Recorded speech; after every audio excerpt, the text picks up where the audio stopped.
Okay, guys, this today is 10/8, Tuesday. Today we read The Life of Jesus, pages 29 through 32. I am going to go through the answers with you for your questions, 1 through, I believe there's 10 questions altogether, 1 through 10. All right, the first question, it says, it's asking you to fill in the blanks. The blank religion began as a movement within the blank. This is the Christian religion. Began as a movement within Judaism. Remember, Judaism is the first monotheistic faith that begins with Abraham and his covenant with God. Now, before that was polytheism and animism, basically the worship of your environment, or polytheism was worship of many gods. The next question says, what is the subject of the first 4 books of the New Testament in the Bible? This is easy.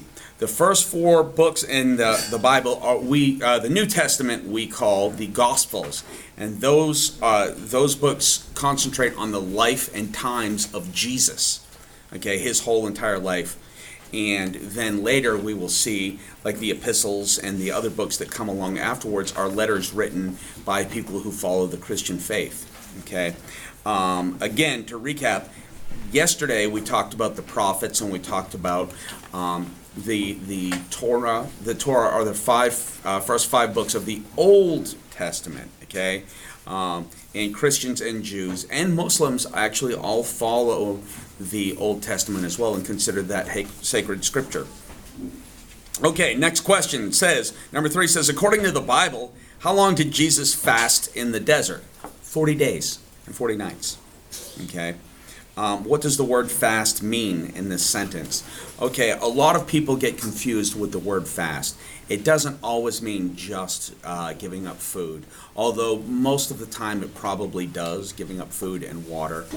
You have studied before in the past when you studied your unit on Islam, I believe it was in the 4th grade, you guys studied about the month of Ramadan.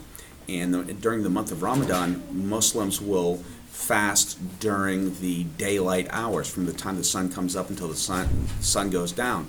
And the meal that you have when the sun goes down, the family will get together and eat. That is called break fast. Okay, that is where the word breakfast comes from. All right, see how smart you're getting? All right, let's go on. Number 4, what did Jesus and his disciples teach? Well, you remember Jesus taught in parables, and the lessons were around love. Okay, and one thing that I found interesting is if you look at the Old Testament units, they concentrate a lot more on the what you should not do. Okay, like the 10 Commandments, or thou shalt not.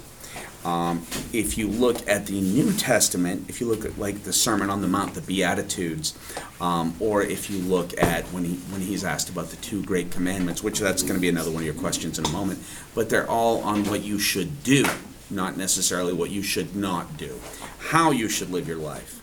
Okay, not the restriction, but the application of your faith.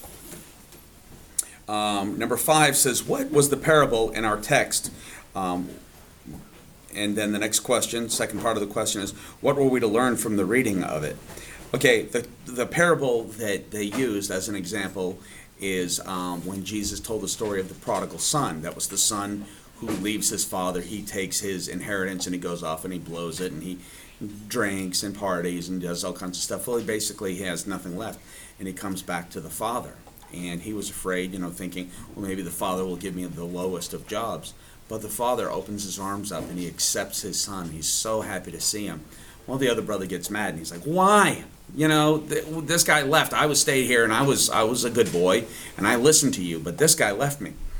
And the father says, and this is where the moral of the story comes in. The father says, yeah, you stayed and you were steadfast, but my other son was dead and now he has come back to life and he is with me. Well, what that's saying is this is for the first time you saw the concept of forgiveness. Now, we all know our relationships with our parents. You do something bad, you say, I'm sorry. Hopefully, not my kids, but you say, I'm sorry, and then you'll get forgiveness from the parents. In this case, we're seeing that Jesus is saying the Father, who is the Creator, is a forgiving God, and not just what you had seen in the Old Testament that was like the fire and brimstone and the thou shalt nots and the very strict and stern and you must follow me, or else. You remember when the prophets talked about how all of the bad things that happened were punishments from God. Well, this is the first time you see a loving and a forgiving God. All right, let's go on. Number 6 says, what were the 2 greatest commandments in the Torah according to Jesus? Well, you remember the Pharisees were trying to catch Jesus. They wanted to bring about any type of doubt on his life. So what they did was they tried to trick him. They were like, hey, Jesus, what do you think the greatest commandment was? And instead of getting tricked, what he does is he says, okay, well, there's 2. And he doesn't use any of the 10 commandments that we had seen that were given to Moses. He actually picks 2 other commandments in the Old Testament. And these were do nots, okay? These were not do nots like the 10 commandments. These were love the Lord thy God with all of thy heart, thy soul, and thy mind. And the other one was love your neighbor as you love yourself. See, these were both proactive, not restrictive, but proactive commandments. This is what you should do, okay? You should love the Lord thy God, and you should love your neighbor as yourself, okay? And if you do those things, then you're going to have to follow the other 10 commandments anyway. So I thought that was important to point out.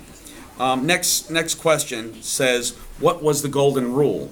And guys, you've learned this ever since kindergarten. Do unto others as you want them to do unto you. Okay? So you probably knew that without ever having to read a single word in this chapter. Number 8, why did Pontius Pilate condemn Jesus to death? Well, the actual reason was because Jesus had proclaimed that he was the king of the Jews.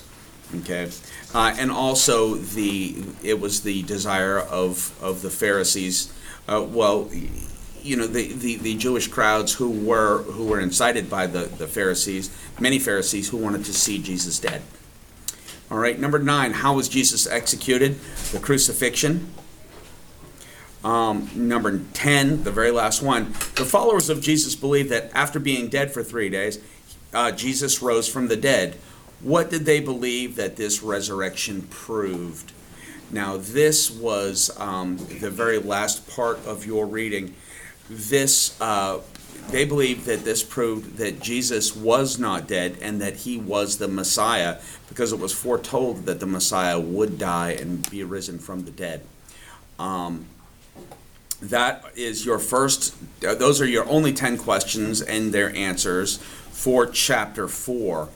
The birth of Jesus. Tomorrow we're going to read about the rise of Christianity. That is going to deal with life after Christ.